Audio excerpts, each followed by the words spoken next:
Goldwood presents Fallen Hearts, written by Cissy Mecca and read by Rebecca Rogers and Josh Witchart. The Bachelor Pact rules: never stay the night, never date the neighbor, never fall in love, never say I do.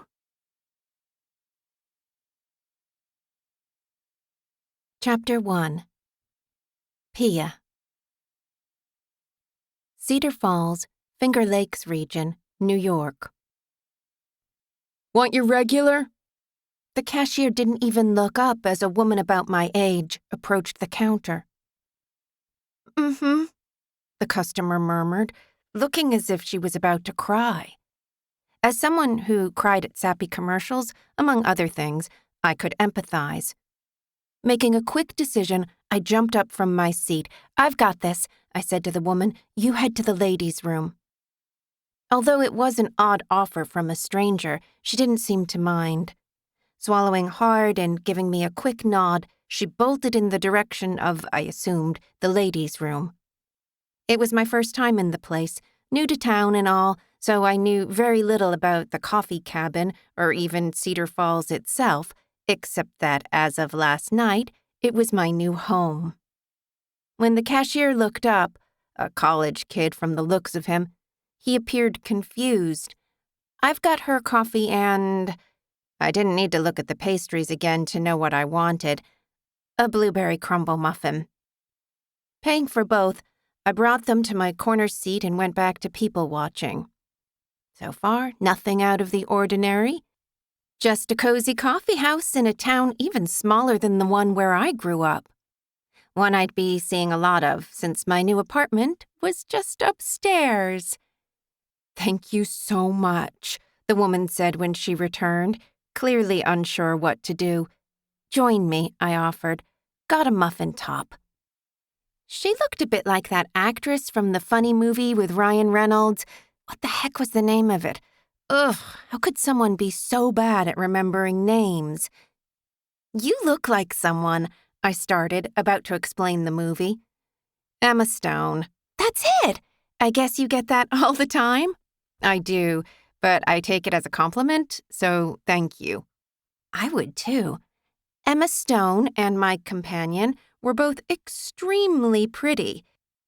Red hair and a long bob and a smattering of freckles across her cheek, just like me. It was rare to meet someone with freckles. We also shared unusually bright eyes, hers green and mine blue. I wondered if it meant anything. Like maybe we were destined to be friends. "You're welcome," I said, "and thank you for the coffee." "My pleasure. Please help yourself to the muffin. It looks too good not to eat." "Oh, they're good all right. Deadly so.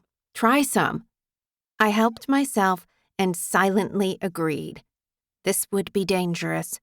I'd have to limit myself to one a week or special occasions or something. Sweet treats were my downfall. "I appreciate the rescue.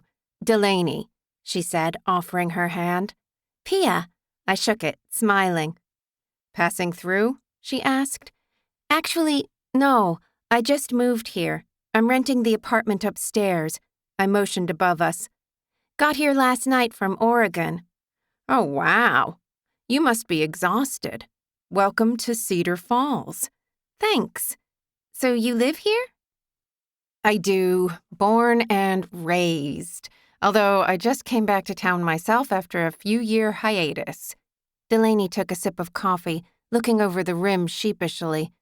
"Sorry about the waterworks." Clearly she'd been crying, but I hadn't planned to mention it. "No apologies necessary," I said.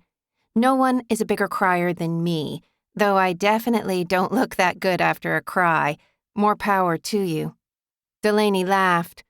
"I don't believe you. The guys in town are going to lose their minds. We haven't had anyone new to Cedar Falls as pretty as you... ever."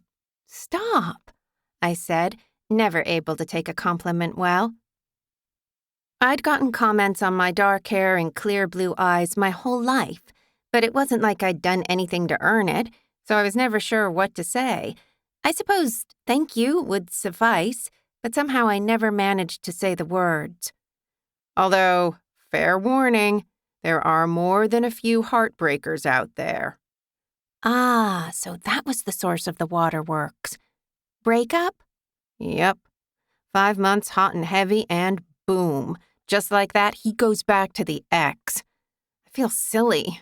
5 months isn't very long, I know, but I liked him. A lot. He was a commitment phobe, and in the worst twist of fate, mutual friends of ours say he's planning to propose. Breaking off a piece of muffin, I prepared to do one of the things I did best. Overshare. I get it, trust me. Last year I dated a guy for the summer, knew it wouldn't last since he was only there for a seasonal job. But the fact that we were never on a collision course for a long-term relationship didn't seem to matter to my traitorous heart. There was something about him that I connected with, almost from the start. An attraction, of course, but something else I could never quite put my finger on. Getting to know him was one of the easiest and most fun few months of my life. Why do you think that was? I'd asked myself that so many times. I'm not sure, to be honest. We just clicked. Our chemistry was off the charts. I told him things I'd never shared with another living soul, trusting him completely, even knowing it was a dangerous thing to do. So what happened? The pang in my chest at the thought of having lost a man I'd been convinced would play a role in my life, even though I knew from the beginning such a thing was impossible, never dulled when I thought of him. He left. We tried for a long time just to be friends, which worked for him, but never for me. I know he really liked me and enjoyed getting to know me too, but only one of us caught feelings. Turns out it's really fucking hard to be friends with someone you could envision waking up to every day, who you'd have given everything to be with. You were willing to move for him? I was. But he wasn't ready for that kind of commitment. So, I know a thing or two about commitment phobes and do my best to avoid them. I remembered why I was telling this gut-wrenching story, one that I'd worked for so long to forget. There were days I questioned everything. How I felt about him, how disappointed I was in myself for taking too long to let go. Aside from losing my grandparents, it was honestly the most difficult period of my life, one I never saw coming. And finally, my point. But I eventually got over it. And you will too. I promise. Delaney reached across the table, tears in her eyes once again, and smiled in a way that erased any doubt. We weren't going to be friends. We already were. Thank you for sharing that with me. It should have felt odd to squeeze a stranger's hand, but it didn't. I truly believed there were no such things as coincidences, and the two of us were meant to be in this coffee house together today. My pleasure. Letting go of my hand, she took a deep, steadying breath. So, tell me how you ended up here in this little corner of the world. Well, I said, taking a sip of coffee, I was hired as the new manager of a struggling inn.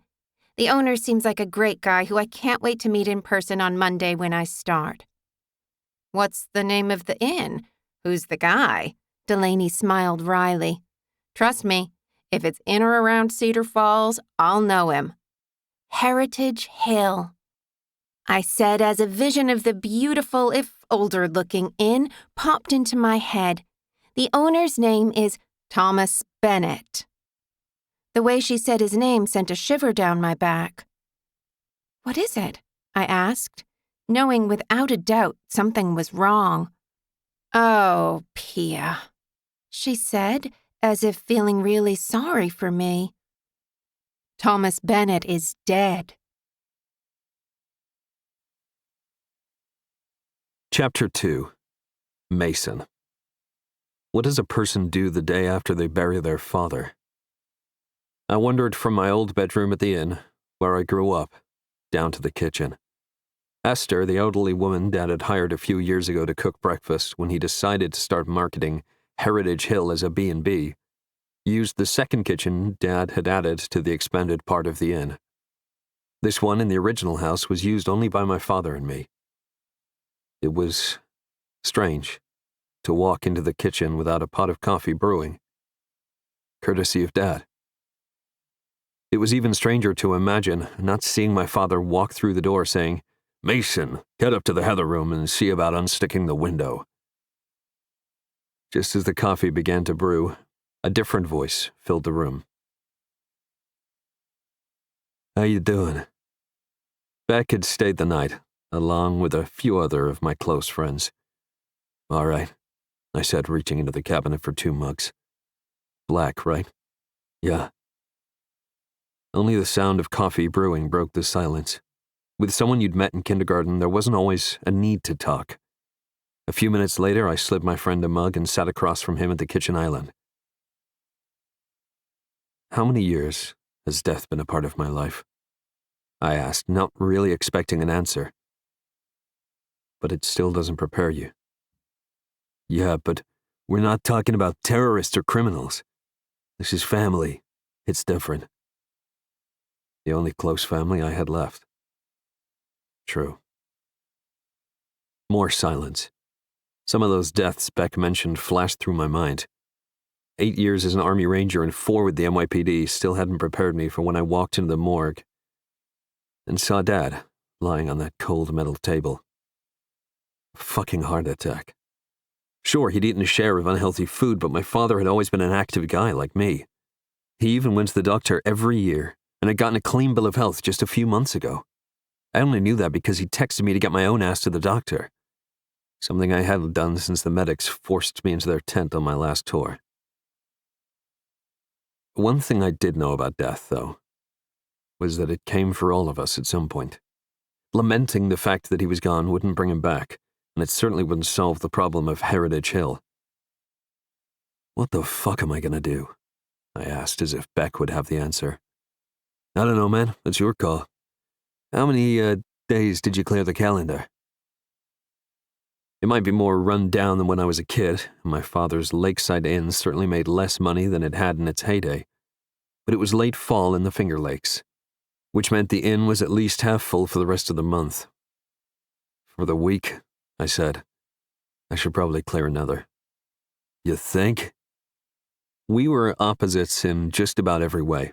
Beck's dirty blonde hair to my black, his openness and easygoing personality to my sarcasm and private nature. And the only thing we had in common was a sense of humor. And our friendship. "I think I'm fucked. That's what I think." "How many, bereavement days do you get?" 5. "Yeah. It does seem like you're a bit fucked." I rolled my eyes. "Thanks, bud." "No problem." Neither of us said anything for a few minutes, and though I wasn't usually the kind of person to work out a problem out loud, this one wasn't going to solve itself anytime soon. Even if I sell, that'll take time. Either way, I need someone to run the place in the meantime. If you go back, you mean. Our eyes met. He'd said aloud what I'd been thinking. We both knew I was less than thrilled in Manhattan. Though I'd wanted to be a cop since my mom died, city life wasn't as glamorous as a young kid from Cedar Falls once thought it would be. Sure, there was more to do. Better restaurants, more women. But there was also more crime, fewer cops being hired every year, mandatory overtime, and more bullshit than the Army, which is a fucking feat. I had even explored a position up here in the Finger Lakes in another town that had an opening in their department, just to get out of the city. Even if there was an opening in CFPD, I could never do both. Law enforcement officers in New York can't work anywhere where alcohol is served, I said, voicing what Beck already knew. "Right, which means you'd be playing Papa Bennett in the meantime." So, I put in a request for unpaid leave to keep the place up and running until I can sell it.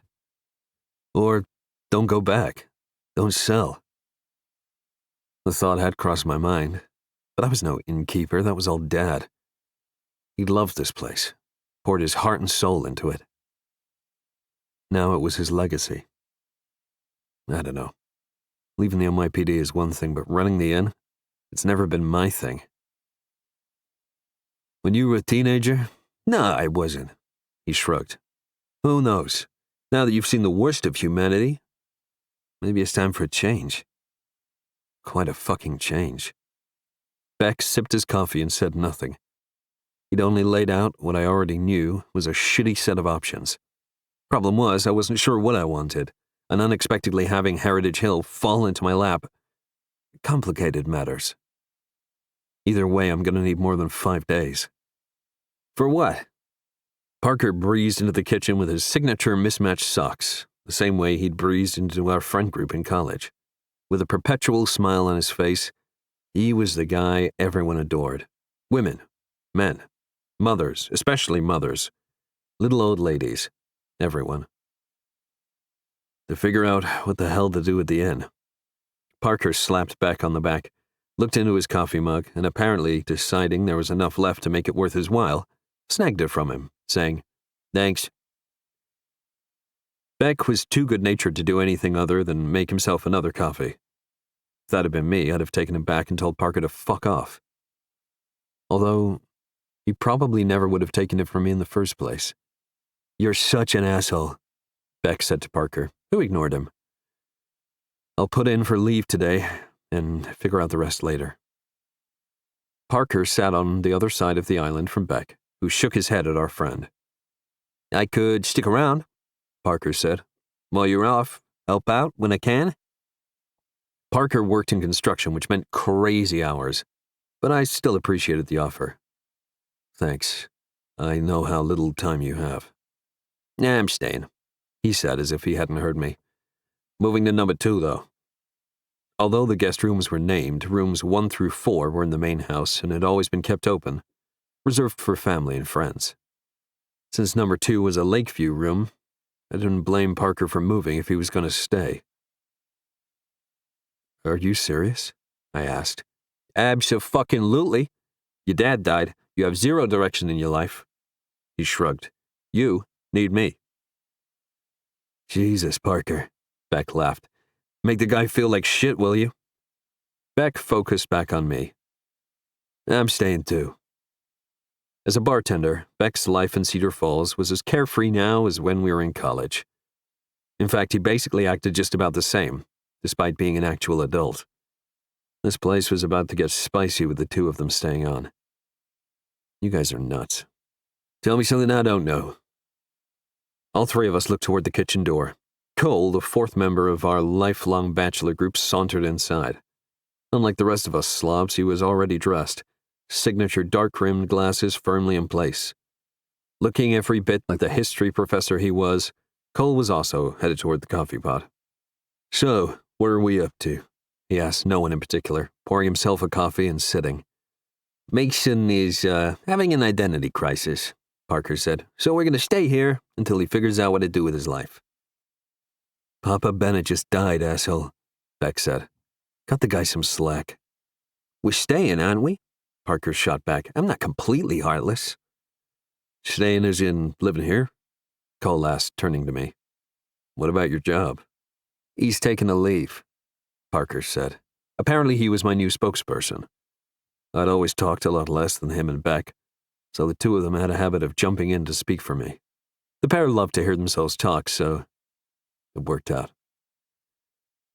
"Until he figures out what to do with the inn," Beck added. "You thinking of keeping it?" Cole asked me. "I have no idea what I'm going to do," I admitted. "Which is why we're staying," Parker said. "You are too." "Oh, really?" he asked. "What exactly do you propose I do with my job?" Parker made a face. "You like the city about as much as Mason. If he's leaving, you have no other option." "Right," Cole said, taking off his glasses and polishing them, as if they needed it, with his shirt. "I'll just quit my job at Columbia despite the fact that I'll work like hell to get a tenure track position. And come back here, to the metropolis of Cedar Falls, and what? Maybe get a teaching position at the high school, so I can live with you degenerates?" Parker nodded as if it sounded like a perfectly reasonable plan. "It works for me." "You're ridiculous," Cole said to him, but then sobering, he asked me, "How you doing this morning?" "I'm okay." It's just a lot to figure out. I bet. And though I'd love to live at Heritage Hill and recreate our college years, I'm heading back Saturday. But I took the week off. That surprised all of us. You did? Parker asked. I did. He looked directly at me instead of Parker. I knew you'd be staying for a bit. It was as long as I could get off in the middle of the semester, but you didn't have to do that. His answer was automatic. Of course I did. And that was that. No other words were said. None were needed. When we made a pact to stay bachelors together for the rest of our lives, it was only half jokingly. No four guys had each other's backs more than us. And this morning proved it. These fucking guys were everything. Now that I'd lost my only immediate family member, that wasn't just an expression. They were, literally, all I had. Chapter 3. Pia. There was no help for it. I had to go to the inn and talk to the son. Showing up at a job I may or may not have any longer, less than a week after the guy's dad died, wasn't high on my to-do list. But what option did I have? After Delaney told me that Mr. Bennett had a heart attack and died suddenly last week, I'd honestly had no idea what to do next. She said the entire community had come out for the funeral, that he had been both respected and well-liked, having lived in Cedar Falls his whole life. Delaney also said he'd run the inn himself, but that his son was in town and was probably the person I needed to talk to about next steps. Had I packed up my life on the West Coast and come here for nothing? I felt like a selfish asshole worrying about it when the poor man was dead. He seemed like such a nice guy, genuinely concerned about the fate of Heritage Hill and wanting to turn it around. I'd worked for bad bosses before, and it sucked. One of them had passed me over for a promotion that had gone to a man much less qualified, and it still burned my butt. That Mr. Bennett and I jived so well had been one of the deciding factors in taking this job, and now he was gone. Life truly was unpredictable and cruel sometimes. Turning the corner, I followed my navigation and estimated it was not too far ahead on my left. Mr. Bennett had assured me I didn't really need a car right off the bat since the apartment in town was a short walk to the inn. He'd even offered me a room, so I didn't need to leave the inn at all, but sometimes it was good to have a little separation from work. Pictures didn't do it justice. Just ahead, right on the lake, was the old mansion that was Heritage Hill. I knew from my research that it had originally been built as a private residence in the late 1800s, and then added on to and restored nearly 20 years ago, expanding to the inn that loomed in front of me. With a large circular porch off to the right that looked almost like an attached gazebo, the massive structure framed with trees in every shade of now fading autumn colors, Heritage Hill was everything I'd envisioned.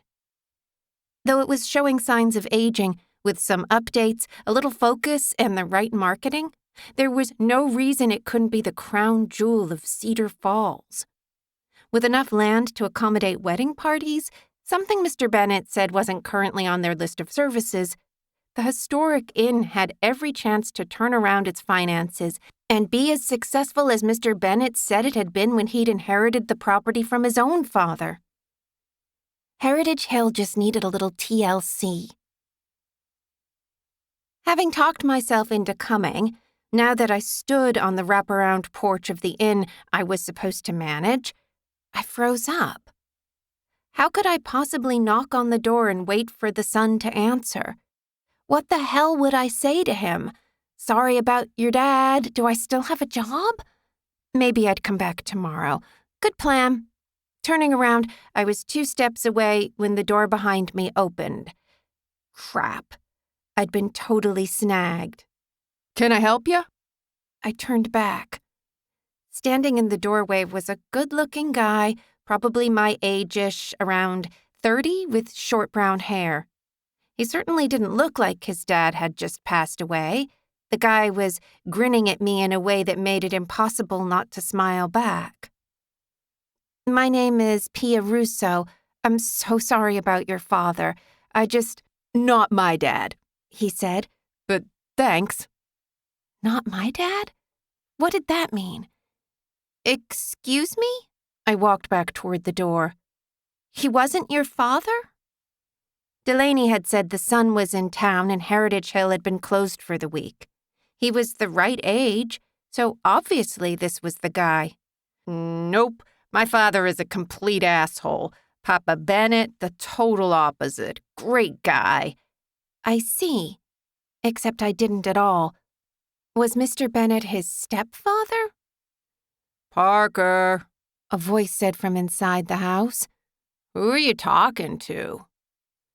The door opened all the way. Another guy, about the same age, looked me up and down. Also good-looking, this one had dirty blonde, almost surfer-looking hair. With scruff on his face and a smile that was only a breath away from leering, he positively screamed, "Ladies' man." I was pretty sure if I stood on the porch long enough, he'd be asking for me to come inside to use one of the bedrooms for a little fun. Though he was extremely attractive, I wouldn't fall for a guy like that if someone paid me $1 million. How many hearts had this guy broken? And why was he, too, smiling like he hadn't just lost his father? So this was Mason Bennett? Great. "Hi, you must be Mason. I'm really sorry about your father." "Not Mason, but I can be, depending on what you want Mason for." Yep, I'd completely pegged him. No thank you. "Are you Mason?" I asked the first guy, already suspecting the answer. "I'm not," he said, confirming my suspicions and explaining why he'd claimed Mr. Bennett was not his father. "You're looking for Mason?" "No, she's here to see me, obviously," Surfer Dude said. "Actually," I didn't want to insult him since these were most likely Mason's friends, "I would like to speak with Mason, if that's possible." "I'll get him," the first guy said. "Actually, I better not leave you alone with this one. Beck, go grab Mason." "Yeah, okay." Beck didn't move. Obviously, these guys were good friends or maybe even family members, though they didn't look alike. "Mason!" The first guy boomed into the house. "Someone here to see you." Beck backed away from the door but didn't go far. "Who is it?" Finally, Mason. He was exactly like what I might imagine Mr. Bennett's son to look like. Also extremely handsome, refined, like he belonged on a Yale campus. "Hi, I'm Pia Russo." I stuck out my hand more at ease. He took it, appearing confused. "I am so sorry about your father," I began. "She thinks you're Mason," Beck said. I dropped his hand. "You're not Mason either?" "Nope. Sorry to disappoint you." "Where's Mason?" the first guy asked Yale. "In the bathroom," Yale answered. "Pia, would you like to come in? I apologize for my friends who obviously have zero manners." "Sure," I said. Yale wasn't the only confused one. Was this an inn or a fraternity? And how was it possible Mason had this many hot friends if they were indeed his friends? I followed them through the entranceway, already familiar as I'd studied pictures of Heritage Hill for weeks, and we made our way to the kitchen. No sign of Mason. "I'll get him," Yale said. "Can you guys behave yourselves in the meantime?" "No promises," Beck responded. That one was a firecracker. "I'll keep him on a leash," my original Mason, the one who didn't care much for his father, said, smiling at me. He was cute. Really cute, actually. I smiled back. "I'm Parker. This is Beck, and the stiff is Cole." "Nice to meet you," I said, meaning it. I was about to ask him how they all knew Mason when a gravelly voice from the doorway asked, "Who are you?" I looked up. Jesus, sweet Mary, and Joseph. He was like a cross between Henry Cavill and Ian Somerhalder. The cheekbones, dark hair, big like Henry, smoldery like Ian, though less playful. And of course, when I said Ian, I meant Damon Salvatore. As if the two didn't go hand in hand. He watched me as if expecting me to say something. Any one of his friends could stop a girl in her tracks, but there was something about him that was almost biblical. Suddenly, Delaney's small smile when she'd talked about Mason made sense. And here I thought the two of us would be friends. She was a devil to not have warned me about him first. He waited. His friends waited. What was the question? Pia, one of them said. I didn't see which since my focus was 100% on the man filling the entire doorway. Pia Russo. He'd asked who I was. Shit. Pia Russo, I repeated, as if his friend hadn't already said my name. Double shit. His dad. I am very sorry about your father's passing. Thanks, he said, frowning. So he was a man of many words. I rushed to explain why I'd barged in here and tried to forget my audience of frat boys. Your father hired me a few weeks ago to manage Heritage Hill. I just got to town yesterday and learned of his passing. His eyes narrowed. One of the guys whistled, a kind of oh boy sound. My father would never hire an outsider to manage the inn. That took me aback, but I remembered the guy had just lost his father. Summoning more patience than was typical of me, I ignored the curt tone. I can assure you he did. I have the email chain to prove it. Restoring hotel properties is a specialty of mine. Heritage Hill isn't a hotel. He might be good-looking, but the guy was also kind of a dick. Inns, too. Sorry you came all the way here, but no thanks. No thanks? Was he serious? I looked around at his friends. Clearly, they didn't want to get involved. A second ago, all three of them had stood in a semicircle around me, but now, suddenly, each of them had somewhere to be, muttering everything from nice to meet you to have to move my stuff. The three scattered, even Beck. What the hell was I supposed to do now? Clearly, he didn't want me here, and he'd just lost his father, but I'd quit my job and moved across the country to be here. Deep breaths. I'd start there. I quit my job to take this one, gave up my apartment, sold my car, and moved from Oregon to be here. He blinked but didn't say anything. The guy was a freak of nature. He was so good-looking. Too bad the personality didn't measure up. How could he be Mr. Bennett's son? They were like night and day. That's across the country, I added. His biceps were much bigger than the average man's, and he had those bodybuilder veins on his forearms. I couldn't look away. I'm aware, he said dryly. He just lost his father. He just lost his father. Patience, Pia. I am sorry about your dad, I said again. I only spoke to him twice on the phone after a string of emails, but he seemed like a really nice guy. He was. But he also loved this place and ran it himself his entire life. I can't imagine he would hire someone, and, no offense, but he didn't mention you at all. He didn't mention you at all either. Maybe he wanted to surprise you? I ventured sweetly. He hates surprises as much as I do. Charming. I can show you the emails if you like. No thanks. And I really am sympathetic to your predicament, but circumstances have changed. Please?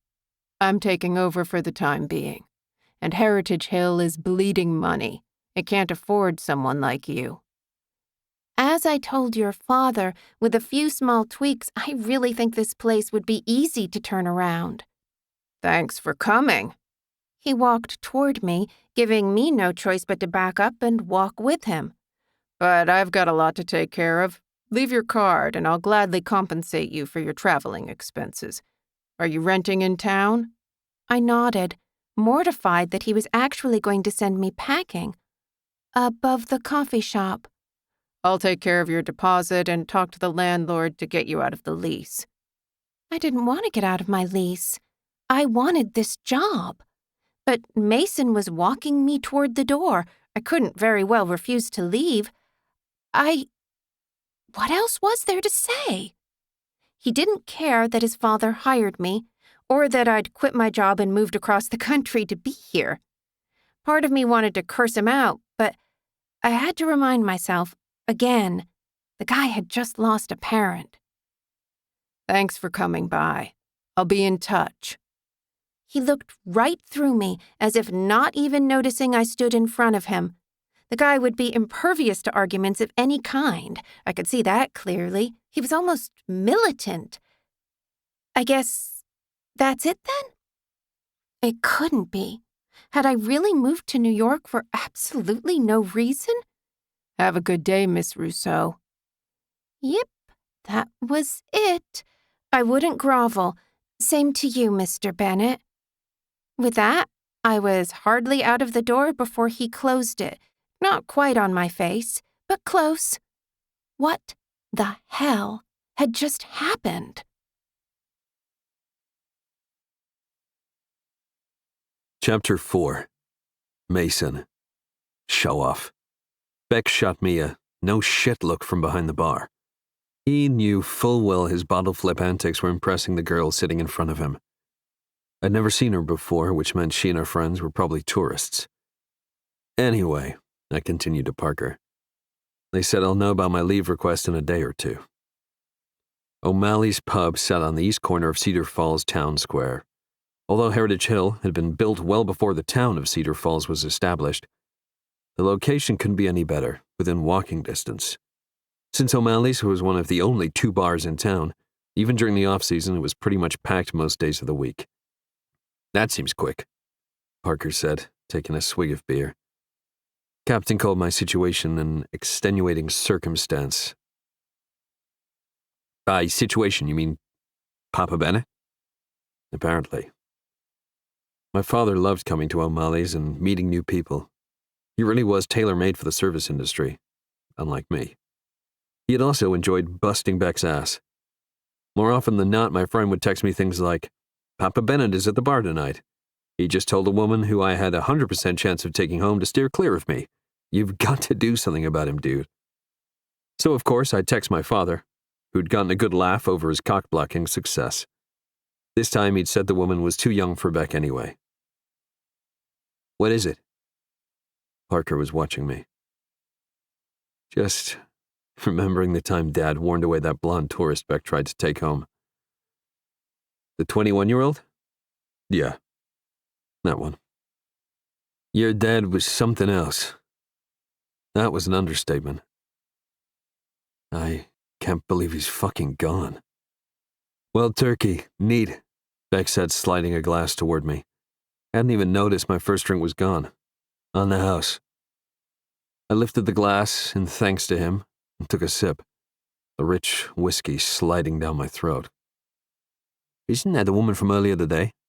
Parker nudged me in the arm. "Pia?" Sure enough, the stunning brunette was pulling out a seat at the opposite end of the bar from us. She hadn't seen us yet, but it was impossible not to notice her. I'd never met anyone in my life with such clear blue eyes. Coupled with dark hair and the fullest fucking lips on the planet, Pia Russo had made one hell of an entrance earlier that day. Having just buried my father, I had no business imagining tearing the woman's clothes off, clearing the kitchen island with my hand and laying her down atop it. But that was exactly what I'd been thinking the entire time we talked.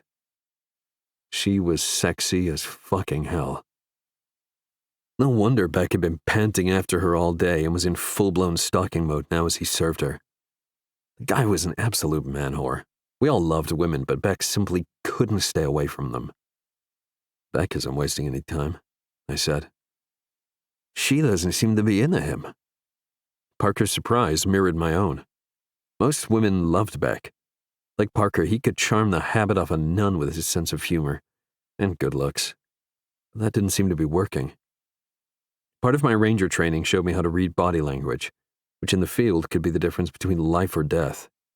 In this particular instance, it signaled the difference between interest and non-interest. And she was about as interested in him as I was in hiring a manager for the inn. No one had run Heritage Hill but my dad, with the exception of my mother, when she was alive. Pia finally looked our way, our eyes locking. As expected, she didn't seem pleased. Just the opposite, in fact. I could tell she wanted to be nice, probably because of my dad, but her anger was as palpable now as it had been this afternoon. The woman should really stay away from poker. She's not starting a Mason fan club anytime soon. Agreed, I said without looking at Parker. Damned if I would break eye contact first. Man, did you see those eyes of hers? I was looking into them right now. I did. I still can't believe you tossed her onto the street. Finally, Pia looked away. She'd lasted longer than expected. She's not a street urchin.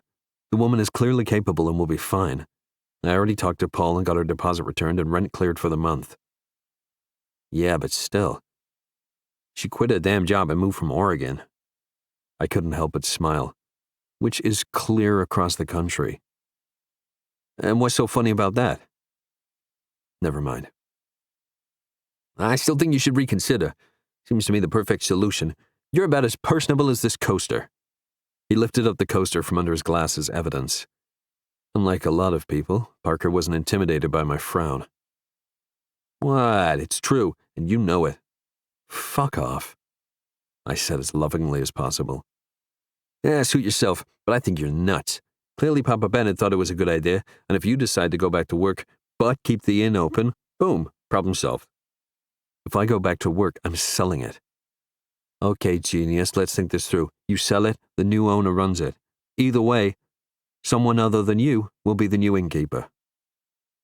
I fucking hated that. You mean someone other than my dad? That too. Stop making fucking sense, will you? Parker smiled. Someone has to have two brain cells to rub together in this group, and it's obviously not that one. He nodded to Beck, who'd moved on from wooing Pia and was back to his original target. Poor woman. She didn't stand a chance. At least we'll know he'll never break the pact. My gaze shifted back to Pia.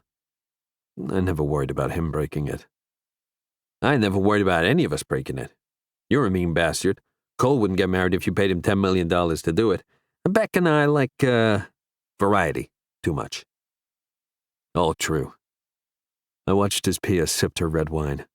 She didn't glance my way, but instead sat alone and looked really fucking miserable. My doing, unfortunately. I never thought we'd actually do it, I said, going back to the pact we'd made in college never to marry. It had been Cole's idea, not surprising, since his parents had had a pretty shitty marriage. Everyone, including Cole and his sister, agreed they should have gotten divorced years ago, but they stayed unhappily married for convenience's sake. And for appearances, too. I did. I looked at Parker. His charismatic smile was gone. If my dad could cheat, anyone is capable of it. Marriage just doesn't work. Or it works too well, I said quietly. There was one thing about Dad's death I wasn't sad about. Finally, after all these years, he was back with the woman he loved. The one whose death he never recovered from. Or that. We fell into a companionable silence until Parker blurted out, You should keep her. Pia. The truth was, it did make sense. But I wasn't sure about working so closely with a woman as beautiful as that. I've been able to keep up my end of the pact by dating women who I couldn't see myself with for more than a night. Pia did not fall into that category. My attraction to her was so fucking strong. The second she started talking, I knew I was in trouble.